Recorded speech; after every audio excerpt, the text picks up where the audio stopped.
and hopefully we get some watchers.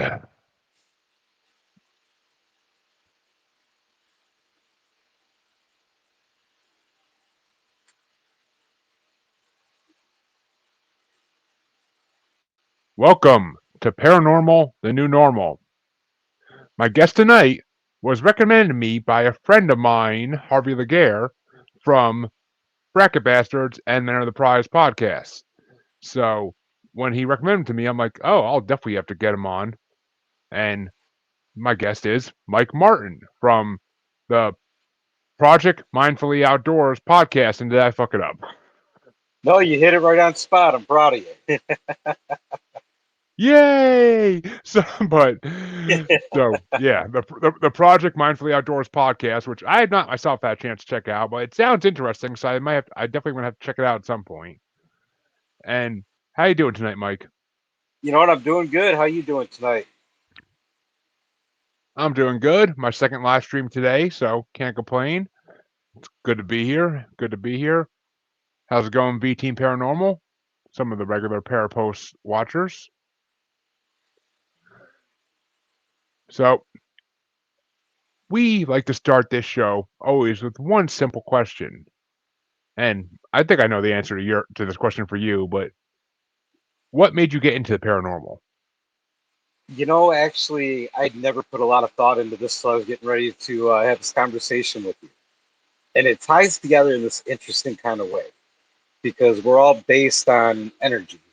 So, throughout, whether you're on Earth or you're not on Earth, your energy is still here in one form or another. And for me, it my most direct experience with it has come in two different ways. Number one being my grandmother. After she passed away, she's reached out to me in a couple of different facets of life. One being one of the most joyful experiences, the other being one of the darkest, end of the road type experiences. And the joyful one was the birth of my son, and she not only touched me in a dream, but somehow managed to call me to tell me that she knew. And then the darkest being right after I found out I was getting hit with my second divorce and my entire life fell apart. Sitting in a deer blind, ready to end it, and hearing her hum, that soothing hum that used to sing me to sleep. I still tried that night, but I survived. And that leads me to the other aspect of this that really, when I was thinking about things today, really intrigued me is along my journey of healing through the outdoors, which is what Project Mindfully Outdoors is all about. It gets back to that idea of the energy that gets left behind that we interact with being here on Earth. And a lot of that has come through different forms of writing. And when you connect with, as an oracle once told a early Stoic, in fact, the founder, Zeno, that everything happens when you connect with the dead by reading different writings from the dead. And that's what I do. And that's kind of what's really propelled me to shift my life completely around. It was like this map that just kind of enters me every time I pick up a new writing. All right, which I can respect that. That's just a good. That's a good way to think. That's a good way to think. And even Einstein said, because he believed in ghosts fully, because he said we're full of energy, and when we die, it has to go somewhere, and it's not just going to disappear. It's physically and in every way impossible for energy to just disappear. So it makes sense. Which, but I gotta ask, being an outdoorsy type guy, which I am not. My wife tries to make me be one, but I am not one. I hate camping with a passion. Have you ever been anywhere where you've seen evidence of Sasquatch? I I'd like to tell myself stories just to keep the adventures exciting, but in all reality, probably not. I've seen some weird things happen as far as walking up on something that I really couldn't explain why it was there, and then having to really think about it. And I'm very skeptical and logical about everything, so I was able to talk myself out of it being real. And then I look at the different people out there that post all the content and stuff, and how you can just see through all those different aspects. But to me, it's more about, like I said in the beginning of that, adding to the adventure, the excitement. I think that's why we need those kind of things. It's true. I mean, it does definitely add a little more excitement. I mean, even for my kids, if we're going hiking in the woods and I say, "Oh, maybe we'll see a Bigfoot today," which, chances of that are slim to nothing, but it's just a way to add excitement to everything. It's a way to make and I mean, we'll get into this a little bit later, I'm sure, but I truly do believe in Bigfoot in every way just because there's too much evidence out there for there not to be something that's causing it. But I like to believe that there is, but in the logical statistical point, even in the most scarce populations of mountain lions, one eventually gets hit by a car. And I feel like at some point, there's got to be a body that turns up or something. And then you got to ask yourself that question about how everything all the hair that they test and stuff like that, it turns out to be, a raccoon or a bear or something like that. yes, a lot of times it does turn out to be hairs from something we know exists already, but there are times that I've heard about where the hair comes back inconclusive and they can't match it to anything that we know of yet. Which the few times that happens, you have to hold on to. If you want to believe, you have to hold on to that. And as far as getting hit by a car goes, I like to think that Bigfoot are intelligent enough to avoid cars because if they're because by all theories, they're as intelligent as almost as intelligent as we are. Like they can, if you can hide from human beings for thousands of years at this point, well, okay, let's say 1,000 because there is records of them having communication with Native Americans and other early humans because they were more trustworthy and they love the environment more than we do, so they would never harm them just for being existing. So for the last 1,000 years, I mean, they've been avoiding humans, which to be able to avoid another species that well, where the only thing they can get from you is blurry pictures, which there's theories about that as well, but we'll get into that later too. Then I mean, there's some kind of intelligence there that can't be undermined or just like undetermined. Like it has to be a pretty damn good intelligence to avoid humans, Most because definitely. even mountain lions don't avoid humans completely. I mean, they still pop out of the brush when you're walking in the woods sometimes. I mean, I never had it happen, but thank God. But because I'd have two kids to protect if it happens to me. But But I was going to say that that word intelligence that you used in there, I think is this byproduct of the Bigfoot phenomena that is really fun and exciting to travel down. Because if you really get into exploring Bigfoot and trying to prove yourself whether or not he's real or not, you pick up a lot of scientific wormholes that you have to dive down and you have to understand. And not only are there fascinating stories within people that have done that, but you tend to take your own little evolution too, and it makes you shift the perspective that you're looking at not only yourself, but your engagement with the environment and everything else around you. yeah, I can see that point as well. But I mean, I don't know. I mean, I mean it.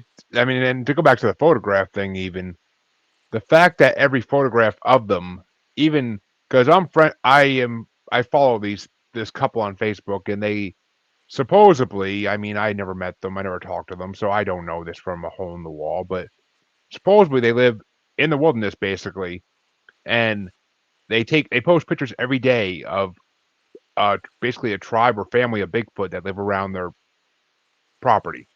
And it's picture. I mean, it's never a clear picture. You could see outlines of something in the forest, in the trees, and I mean they have these cameras set everywhere. That's how they get the pictures. But people always say, why are Bigfoot pictures always blurry? Well, what if there's something there? What if there's some kind of extraterrestrial connection or ultra-terrestrial connection, ultra-terrestrial connection, which means other interdimensional?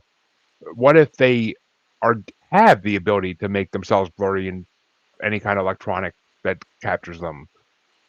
Because I mean, if you look at the Patterson Gimlin film, it's blurry as hell, and they weren't that far away from it. With even with the video camera in the what was that 50s, 60s, 70s, like a video camera back then, it still wasn't that bad where everything's gonna be that blurry. So it makes a lot of people think that maybe they're connected to something else, and that's why they have the ability to make things blurry. Well, yeah, there's definitely a lot of those kind of possibilities when you look outside of the scientific explanations. And I think you've really got to be kind of mindful of the content that you're exploring as you go down that sort of wormhole. There are a lot of people that find the humor within it, and they like to exploit things in a way that they present them as being real. But to get back to that point, that whole theory around they were indeed dropped off here by aliens to exploit the different resources of Earth, kind of like a slave labor. And as they got all that stuff out of the Earth that they needed, they just left them behind. I think it's a pretty interesting aspect to go behind because the possibilities there, when you look at it, really does explain why maybe our cameras aren't fast enough to catch up with a clear picture, or all these other different things that you can use a computer to break down and ask questions about, is because we just don't have that technology to understand it yet. Possibly, I mean, it makes sense in a way. Which actually, it's funny. I was just talking to another podcaster earlier today about that theory as well uh, about whether humans were a slave race originally brought by aliens, and if Bigfoot were possibly another slave race brought by aliens and they left them behind, same as they did us. Which that's one theory because I do have this whole theory that Earth is a alien prison planet and that other alien species put the species they don't want in the universe anymore on Earth and trap them here. So I mean that would explain Bigfoot, Loch Ness, and all the other sea monsters. That would explain dogmen and a bunch of other cryptids, basically. Which I mean, it's a far out theory. I heard it somewhere at some point, and I swear to God, I gotta try to Google it someday because I can't remember for the life of me where I heard it. But I basically have held on to that as like a really good theory in my mind. But before we get off, go down a wormhole, basically. Are there any, are there are there any other experiences that you want to talk about before we jump into just our pure dialogue of cryptids? No, I think there's just that.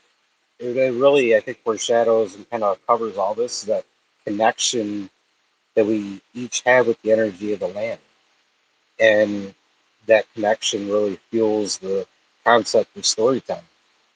Because even in our modern times, being able to scientifically explain things, our ancestors, they'd make up stories about each and every different aspect of the world. There's a way to explain it and understand it, and ultimately draw a connection to it and push themselves to be better human beings for it.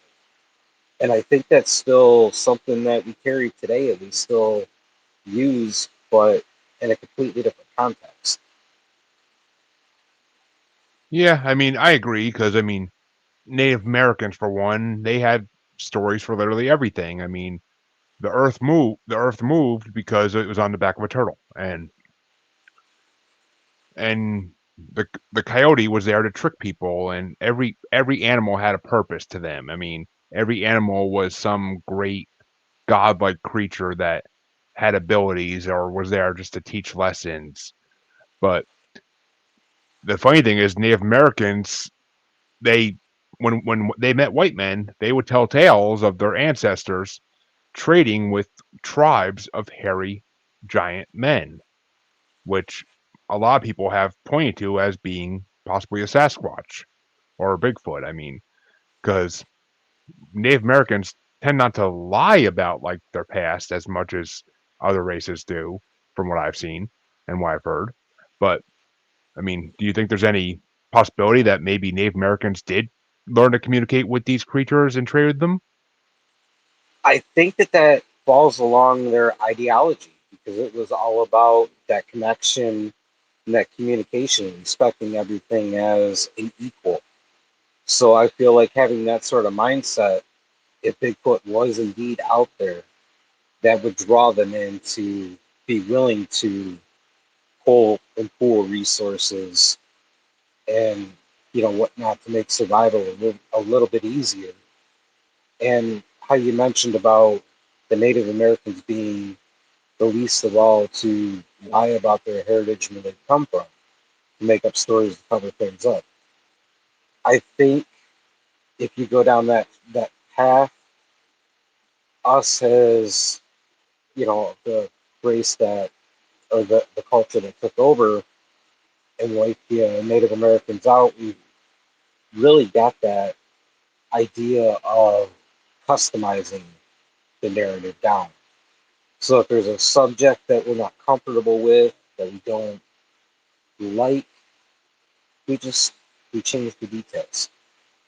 And Bigfoot may have been one of those insignificant things or misunderstood or even an active part of the early story that they wiped out very quickly and just swept under the rug. Yeah, I mean, it's 100% possible. It's 100% possible that's true. I mean, I also have had other podcasters and paranormal investigators tell me that when you talk about that, a lot of Native Americans say that they believe that Bigfoot was like a spirit of something that passed a long time ago, but they still would see it walking through the woods now and then, almost like a ghost of a creature that once lived. Which that kind of lines up with what you're saying about like the energy of something just still existing, even though, and that would also explain why you don't see the bodies anywhere, because if they're spirits, there's not going to be any bodies. The bodies decomposed a long, long time ago, and they're not going to find them.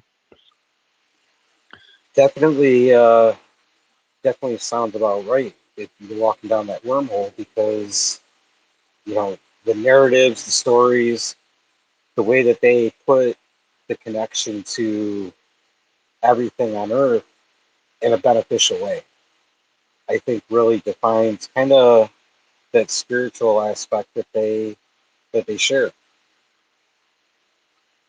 Yeah, I mean, I agree. And bottom line to everything like this, and I say it all the time in the show, is we're never going to truly know these answers unless A, the government comes out and tells us something we don't know.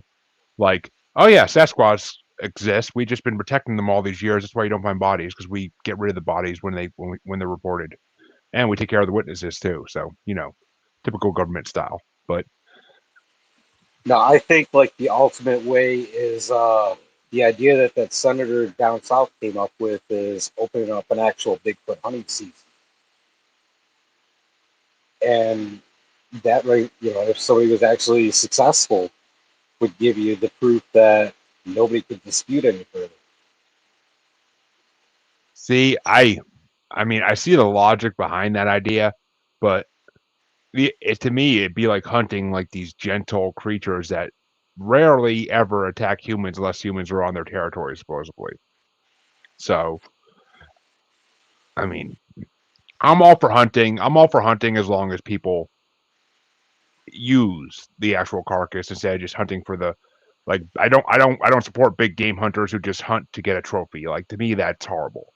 But No, if you're there's a hunting, difference. There's a big difference between the idea of substantial hunting, as far as hunting to survive and put food on the table and stuff like that, as opposed to trophy hunting.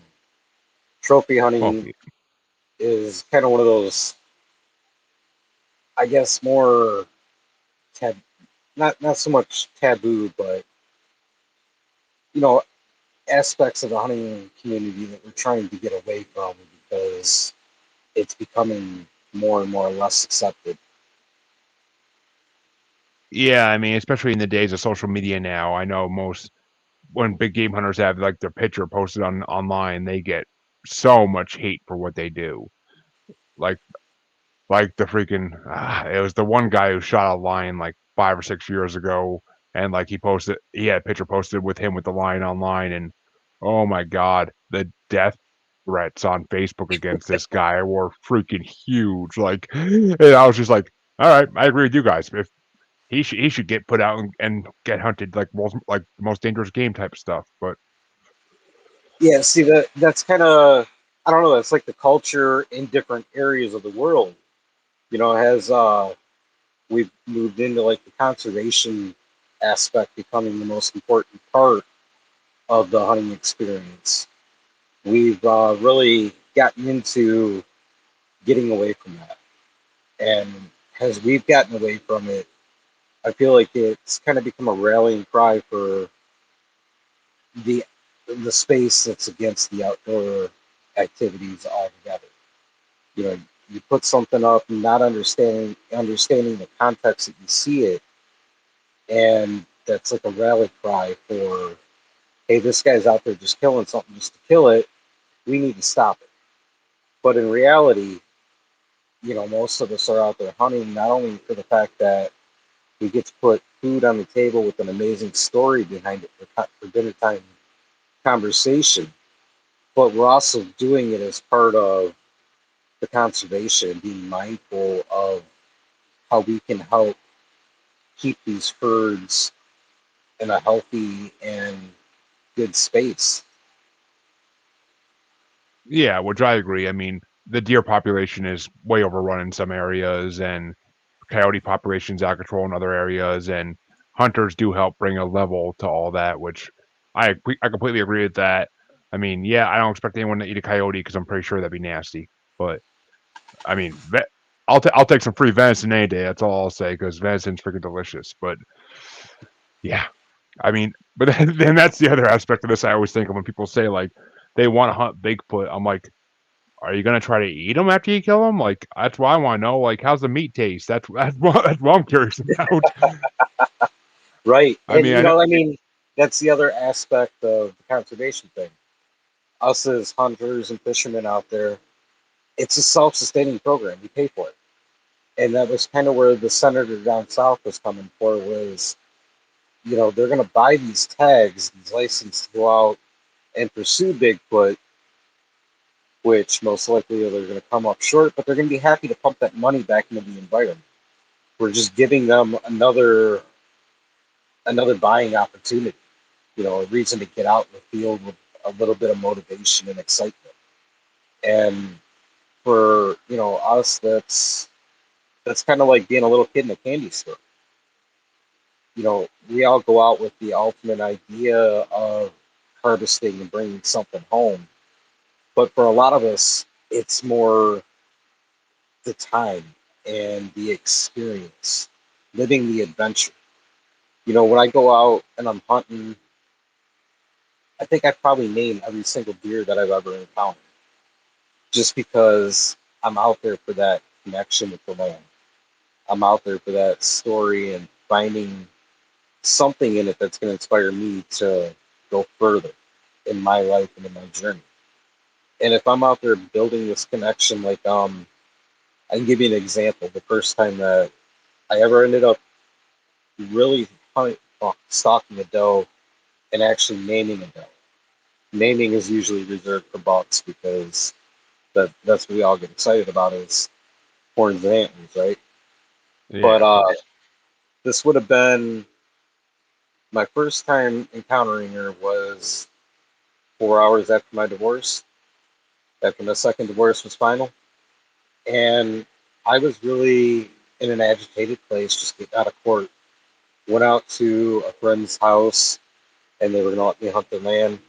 I pulled up, seen the deer, was like, "Hi, I'm gonna go make this quick, run out, shoot it." And what happened was I wasn't in tune with what I was doing. So I missed this big old doe that was standing off to my right. She spooked everybody and stood there and stared at me for a minute.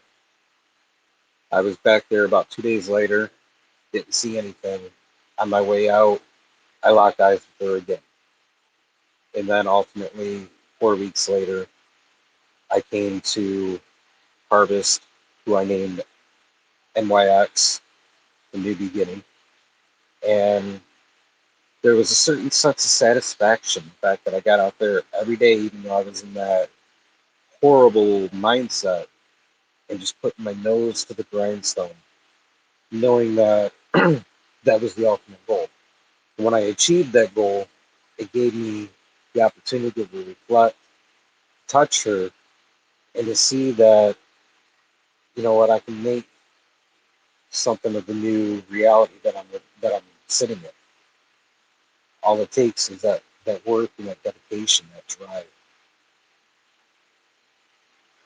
Yeah, which I mean, I can respect that kind of hunting. I can respect that full heartedly because I see nothing wrong with that. Did you did you possibly name the doe after your ex though? That's the question. No, actually, it was the Greek goddess of new beginnings. Uh, I know it's not Athena, but I want to say Athena. It was NYX when I read it.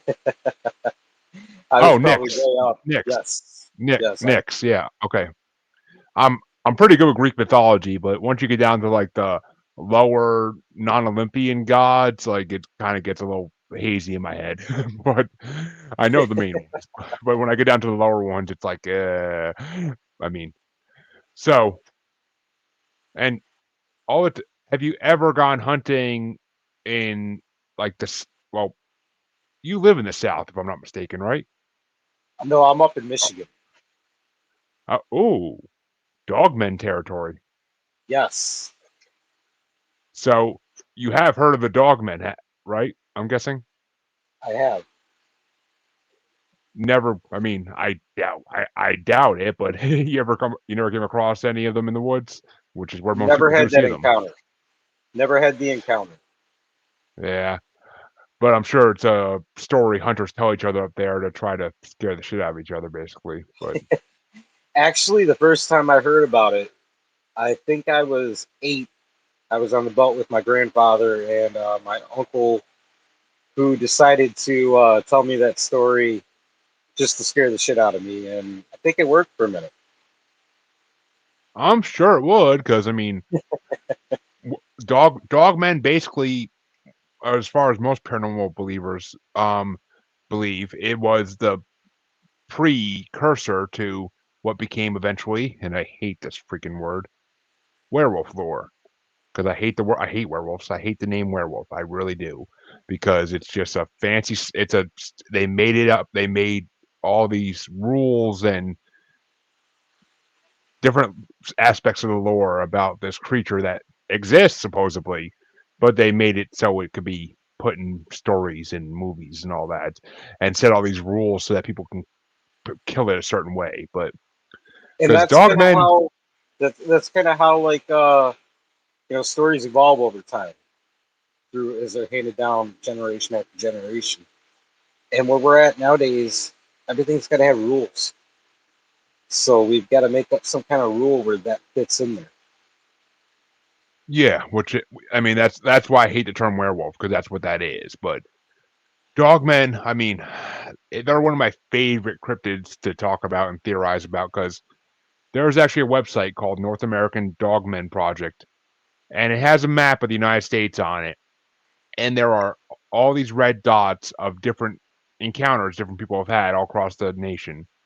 And let me tell you, there are so many red dots on this map that even if 80% of them are lies, just pure bull-faced lies and made up stories, the 20% that are left are enough to scare the shit out of me and keep me out of the woods.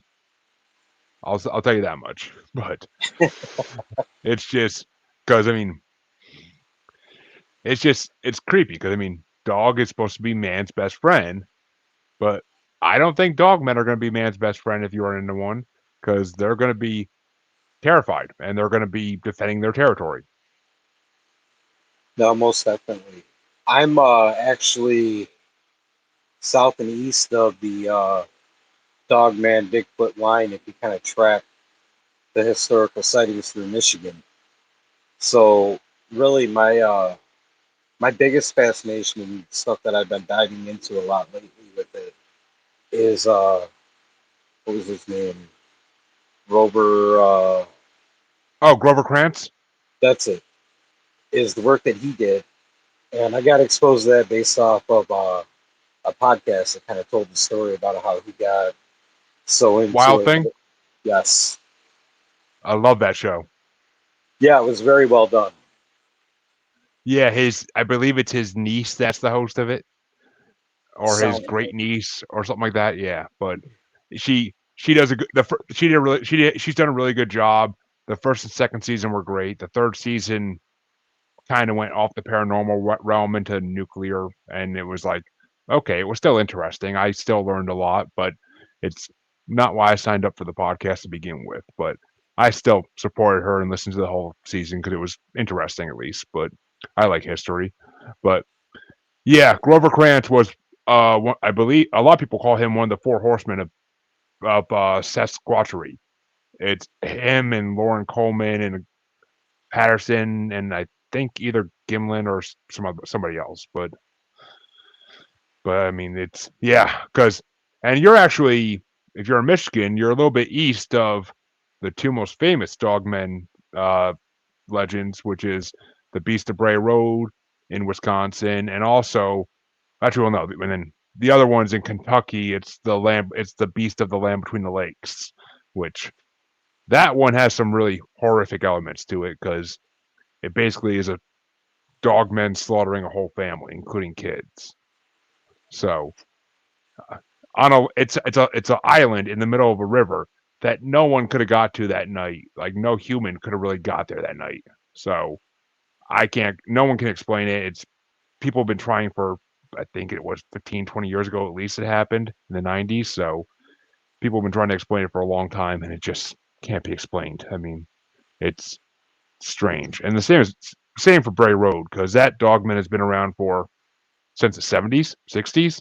So if it's either been one creature that long or it's been multiple different ones being sighted on that road, which that's just terrifying if there's that many on one road.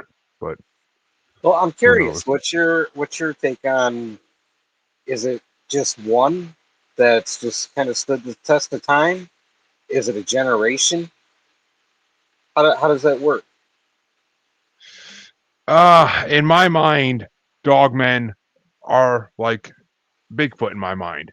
They've been around possibly longer than humans have, and they live in the wilderness and as humans as we do destroy more and more nature and more forests to build civilization, we've been pushing them further and further back, but it gets to a point where there's nowhere else for them to hide, and that's when they start getting seen like they have in the last well getting seen more as they have in the last 70 years or so.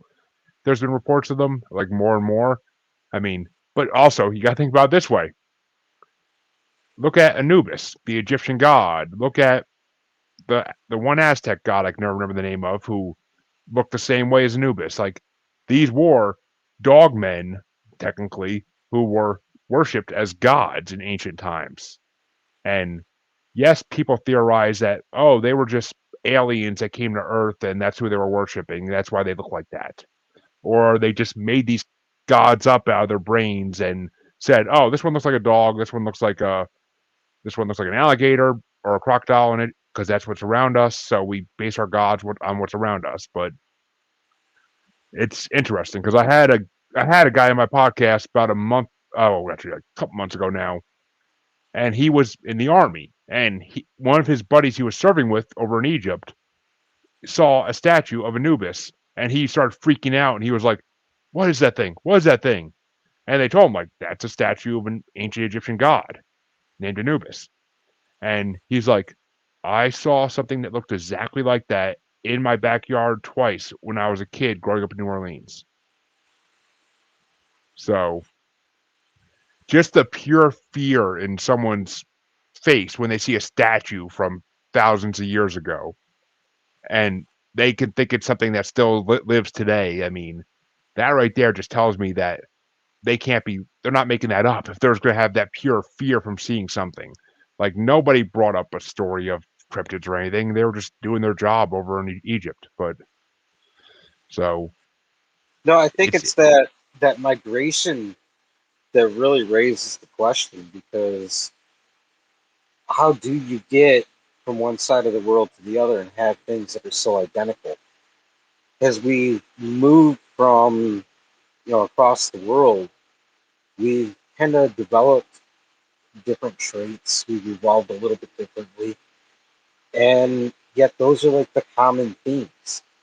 So it's a really good question as to what makes that link so strong, as opposed to what makes language so different in the way that it's evolved, for example. yeah. I mean, that's why my theory is that they are just they are ancient things. I mean, there had to. I mean, maybe they were even around back to the time of dinosaurs, for God's sakes, or like towards the end of dinosaurs when mammals started to emerge. Maybe that's when all these other creatures started to evolve out, and maybe they reached their max evolution apex point way before we did, and maybe they just stuck that way and they spread out while Pangea was still one continent, or I mean, they just got around. Maybe they.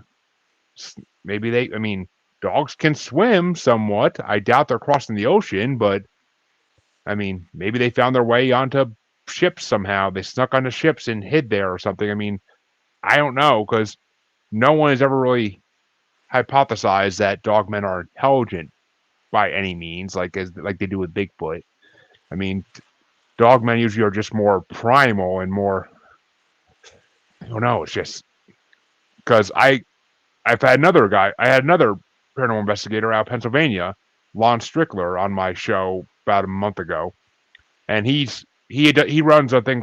His company's called Phantoms and Monsters, and he reports on a lot of different cryptid sightings that people have. He goes and talks to them and looks around the area they were at, and he has seen. He's had so many dogman reports out of Pennsylvania alone of reports of them charging at people, at kind of bluffing out people, like bluffing them out, charging at them, and then like all at the last second turning away, like like dogs will do, or like wolves or coyotes will do. But it's just there's too many reports of them, in my mind at least, for them to be made up at all. Like they have to be at least somewhat real. If that many people are saying they encounter them. I kind of feel like it ties back to that concept of energy, though, because they're not an everyday occurrence. Means that at some point they put a footprint on Earth, and now with the fact that there's not as much wide open land as we grow and we develop and build new housing and everything, that energy has to expel at some point and come out in some way, because if it doesn't, it's just gonna it's gonna build up to something that ends up being more or less you know tragic, and something like kind of the story about down in Kentucky where the family was just mauled. So it has to come out in one way or another, and when it affects somebody, it sticks with them. Yeah, I mean, I can see that too. I mean, I can totally support that idea too with that it's just energy, but I don't know. I mean, it's just I really can't tell. I mean, it's one of those things where it's just creepy in a way because I, uh, I mean, so many. I mean, and a lot of these stories go back so long that, like, I don't think people in the 1800s are going to make up a story about seeing something. They didn't even call them dogmen back then. To them, it was just we saw this dog on all fours, and next thing we knew, it was standing up on two legs and walking away. Like, yeah, it sounds like a fanatical story from like a tabloid, but it's just there's so many of them. There's so many examples of 1800s and early 1900s of settlers and frontiersmen that see these type of things when they went out west for the first time. So it's just, and plus, I I bring this up a lot. The amount of cave systems, and as an outdoorsman, I'm sure you know this. The amount of cave systems on the east and west coast, and I'm sure there's some in the middle too of the United States that'd be a good place for these creatures to have their homes, kind of. And you go deep enough in those caves, and we don't go that far in those caves. No one ever has. No, So you're right. There, for what is left out there in our modern time, there's a lot of unexplained and unknown that we just haven't ventured. We just won't adventure into, whatever the case may be. And if it's real, that's the ideal place for it to be. If it's a story, it's become more so a story of trying to explain the unknown, or maybe even nudge your buddy to go find out, but in a much larger vocabulary. Because as we've advanced, we try to put a new narrative and new words to everything. And, time and time again, something catches on as a trend, so we push it, and somehow it ends up hitting somebody that has actually had that connection or that encounter that we can't explain. And we all try to figure out how. We look at them and we say, hey, that's not real. That can't happen. But I feel like at the same time, when you're that person, it gets back to, like I shared with you at the beginning, that phone call. I'm very skeptical about anything like that. If I can't find a logical answer, then, it's kind of like whatever. The dream, I can explain, hey, it was a dream. The phone call, yeah. I know I was damn well awake. I know I'm the one that answered the phone, and I know what I heard. I can't explain it. I don't tell that story because people are like, man, that's stupid. You're making that up.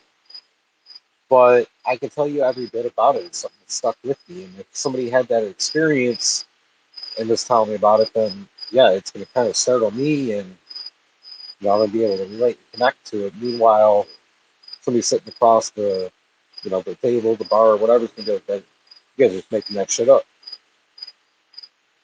See, it's actually ironic in a way almost because I heard or I read something on Facebook either today or yesterday where it was actually someone saying like on a Reddit post or something that they had a relative die and they heard the phone ring the same night and they answered it and they just had a feeling in their head that it was the person that just died trying to reach out to them and they just stayed on the line saying the person's name over and over again until the other end hung up and they were on the phone for I believe it said like 5 or 6 minutes before the line hung up.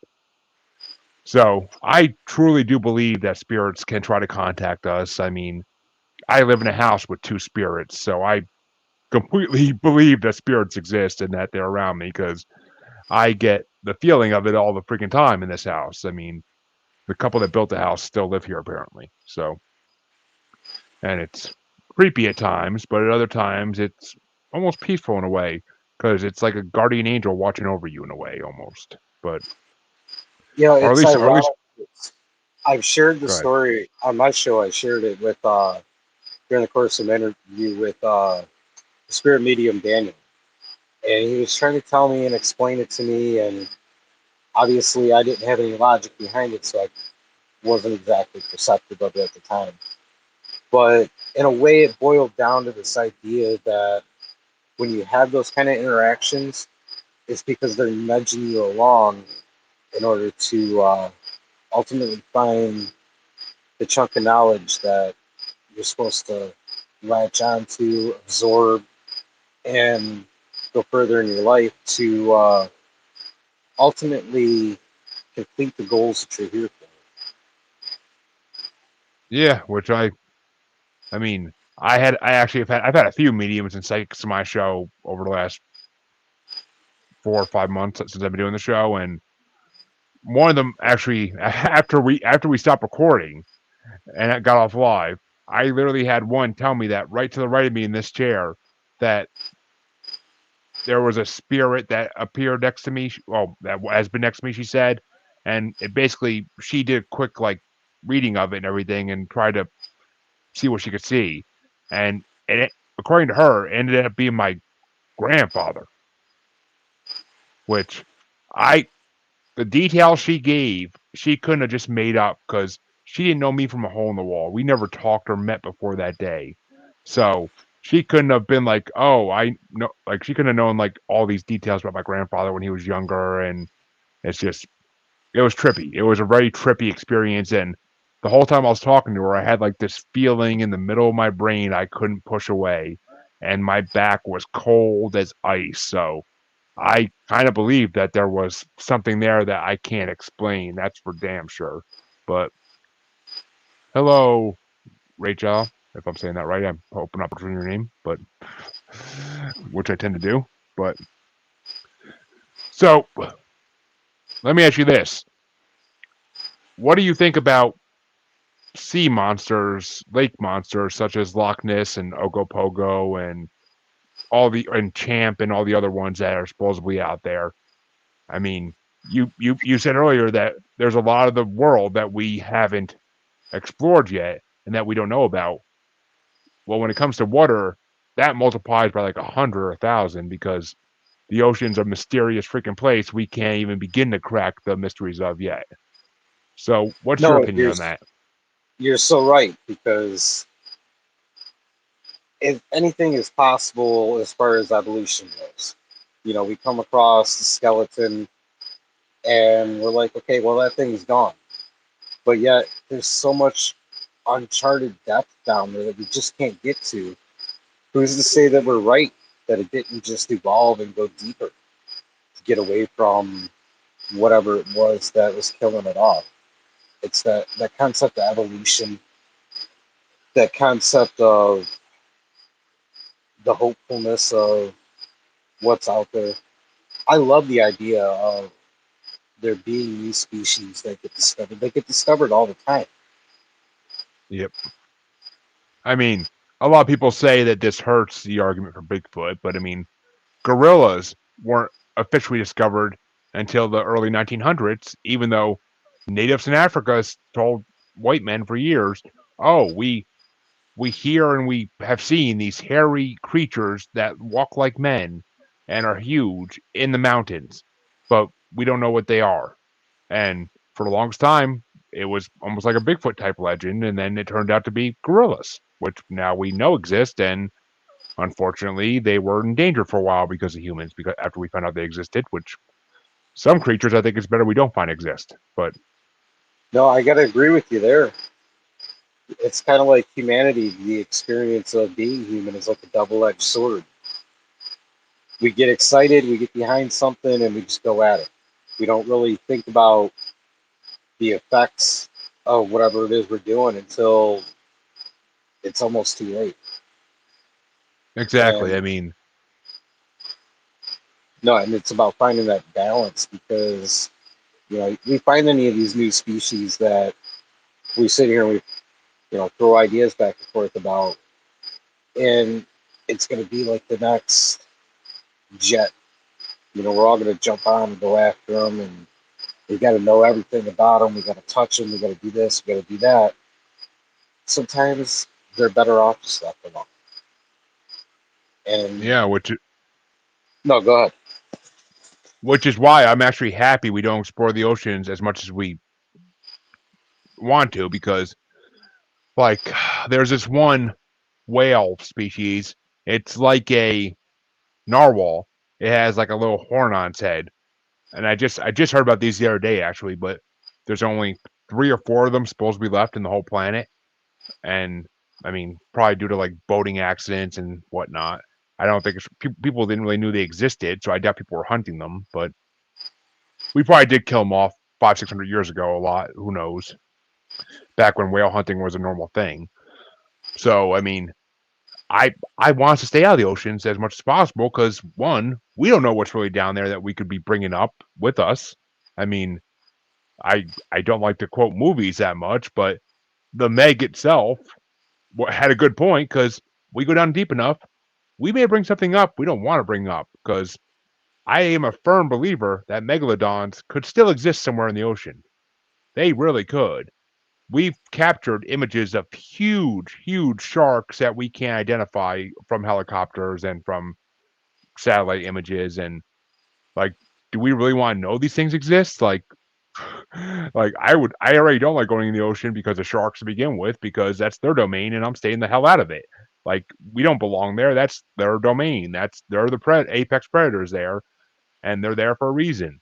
So, and yet people complain, oh, sharks are biting and killing more humans every year because we need to get out of the ocean because it's us polluting the ocean that's the reason they're coming closer to shore. It's a free meal. And you know what though, you raise the other side of the coin in that, because yes, with global warming, it's affecting the world every day. It's changing the environment, and all those things that we don't know that are out there. Would we really would we benefit from knowing that they're out there before we kill them off? Most likely Just not, because it'd be the only benefit we'd have from something we find is if we find that, oh, this part of their body, this organ or this can help make medicine for us or something like along those lines. So we got to go kill all these things so we can make more medicine and so the pharmaceutical companies can make more money. I mean, put go down this line with it. Say that we discover something that has the ability to communicate with us, that can teach us so many new things that would expand just our understanding and our way of life. Would we miss out on something that like that if it went away because of global warming or the way that we're conducting ourselves now? Or would it be more beneficial to discover, learn from, and possibly even save those things? I mean, I'm always more along the lines of saving and understanding a species anytime before we ever attempt to kill it for any reason. We should never kill any species unless it's overpopulation is going to harm other things like deers running into the road and destroying cars, or ruining gardens, or ruining house, or ruining just like a lot of things because they're overpopulated. So I mean, I can agree with that, but unless they pose a threat to humans in some way or shape or form, we shouldn't be killing anything unless we're actually doing it to survive, and then that's fine because we're not going to be killing a whole species to survive. There's plenty of other species out there that we can survive off of. I mean, there's enough chickens in this world to go around for a long time. So, Well, no, I mean like the byproduct of global warming. Say we come across the remains of something that we never even knew, but had we discovered it before global warming had its effect, and we were able to, help prolong that species, and in turn they were able to teach us something new about ourselves or about how to interact with the world. oh, I mean, it's funny because my whole life I was brought up as a kid with people saying, "Oh, global warming's not real. It's just a myth that scientists are making up." And then come to find out in 2010s or even earlier, maybe, oh, global warming is 100% real. It's happening right now. Al Gore's not crazy. It's happening. But so, I mean, the way we are destroying this planet and causing global warming is not good. I mean, yes, we're taking some measures to try to prevent it, but it's too little, too late. That's the bottom line. It's too little, too late. And if we find species that we killed off because of global warming, I mean, we already know what's happening. Look at the.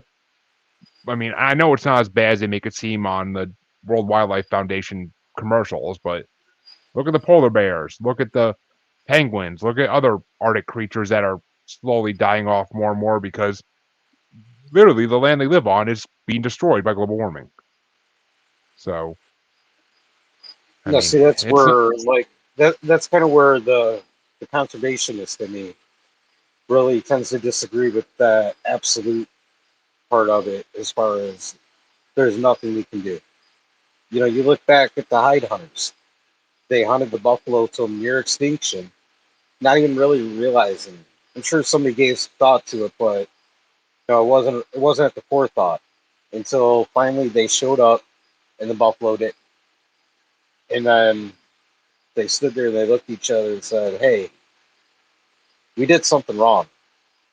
And over the course of time, we figured out how to correct it.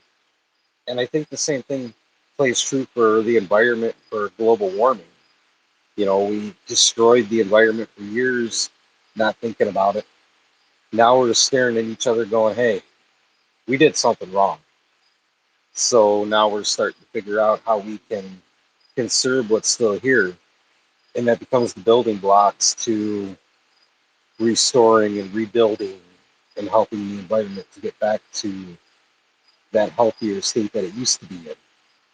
And I think, when it comes to the idea of that question that I asked you, whether it would be better to know or not know of an animal, I think it's kind of a double edged sword because if we don't know, then we don't lose anything. However, if we do know, or if we do find out and we get to take those leaps because we found this thing and whatnot, then I feel like it's beneficial. So it kind of plays into that idea of risk and reward or just seeking adventure in order to grow.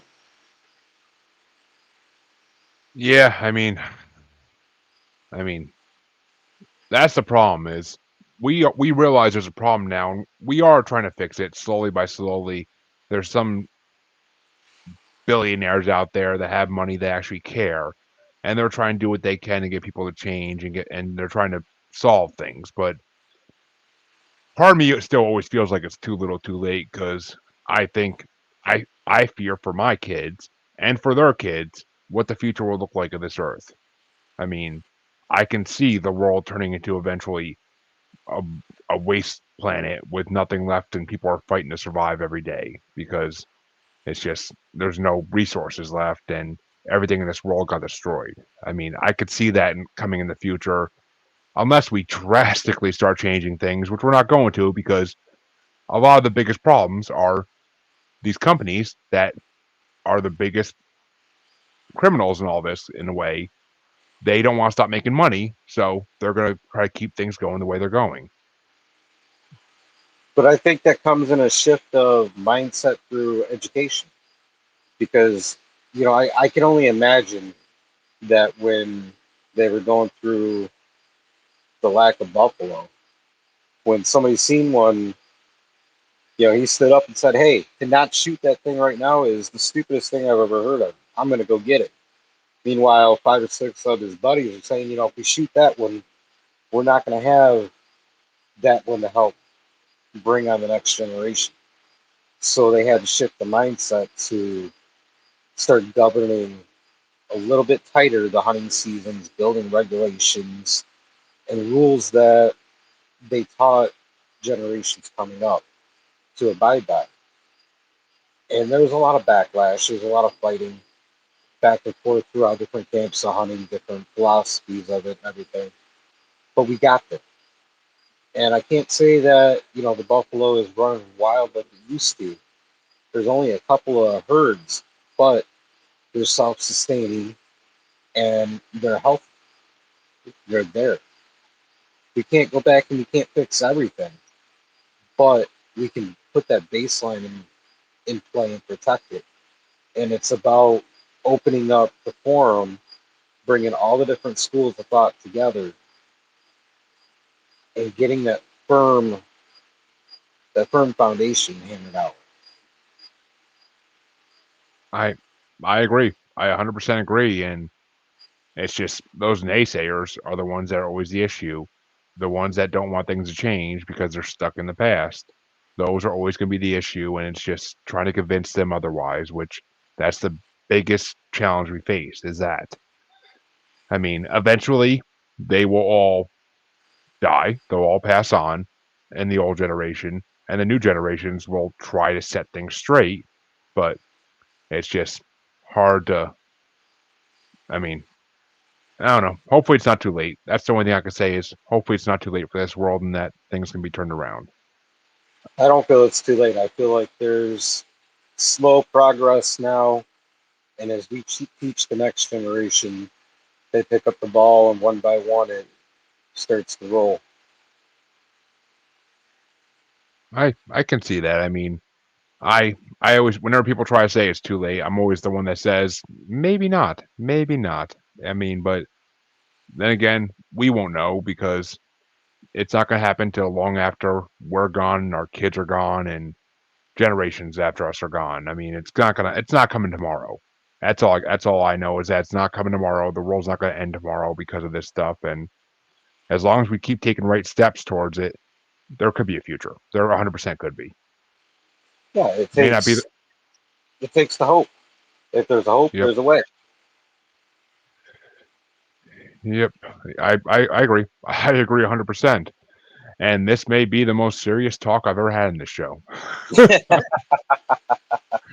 I will say that, but it's paranormal is a lot about the environment and conserving the environment for things we know exist and things we don't know exist. So it's not out of place in this show at all. I will say that. No, I think it's that forum, like we started with. It's the ideas, the stories that fuel the adventure, and we all interpret everything completely different. So if it's motivation for me to get out there in the woods, which fuels everything that I do, or it's motivation for you to get out there, explore all these different theories, somewhere we meet in the middle and you find some kind of understanding that enriches the bigger picture. Exactly. Exactly. And that right there is a lesson tonight, listeners. That's the lesson tonight. Meet in the middle and let's find a solution to this world going to hell. Because maybe let's start with getting Sleepy Joe out. But no, that's not for this show. That's for another show. But so why don't you tell people, Mike, where they can find your podcast, what the name of it is again, and anything else you want to throw out to listeners to try to find you? All right, so I am the host, the author, the story, the whole thing behind what's called Project Mindfully Outdoors, which is something that's a project that is evolutionized over the last 3 years. It started out with me just putting it out there, my story to inspire, and now it's become the camp of healing based in the outdoors. We all go through, just like we were talking about with the environment and all the different things around us that happen. It happens internally too, and it leaves a lasting effect. So, learning how to become the steward of yourself, building that conservation of your soul, and that connection with the land is what it's all about. And that's what I do over at projectmindfulloutdoors.com, and the podcast under the same name, which can be found on Apple, Spotify, and virtually everywhere else you pick up a podcast. And how do people reach you if they want to come on your show and talk to you, or if they just want to support what you're doing in any way? Easiest way to reach out to me is Mike Martin at projectmindfulloutdoors.com. And you can also swing over to the website, get signed up for the ebook that I'm getting ready to release here the end of September, which is called Understanding Conservation of Self. Well, apparently you have someone who agrees with you on our comments here. Yes, we do. So, And I, as, go ahead. Go ahead. I was going to say, and relearning that process and that connection with the earth, it's something that grows your soul and expands the world around you. You build these things in the outdoors, you bring them into the concrete jungle of the everyday world, and you know what? That's where growth happens. Agreed. Agreed. And as all my listeners know, you can find me on the the new normal, and the Maniacal Music Musings podcast group on Facebook. And you can find me on Twitter and Instagram as @JuggaloBastard. And everything I do is on Facebook. Everything I do is on my Twitter. So any of the podcasts I'm on, you can find them there. I don't name them on here because it takes too long. So just go there and you'll see them all. And we thank our listeners and watchers for coming tonight. And I thank Mike for coming on and giving me a good, nice hour-long conversation about cryptids and about conservation, which they go hand in hand. Yes, they do. It's been my pleasure, Jeremy. Thanks for having me. Not a problem. My pleasure as well. And I will see you next week, listeners.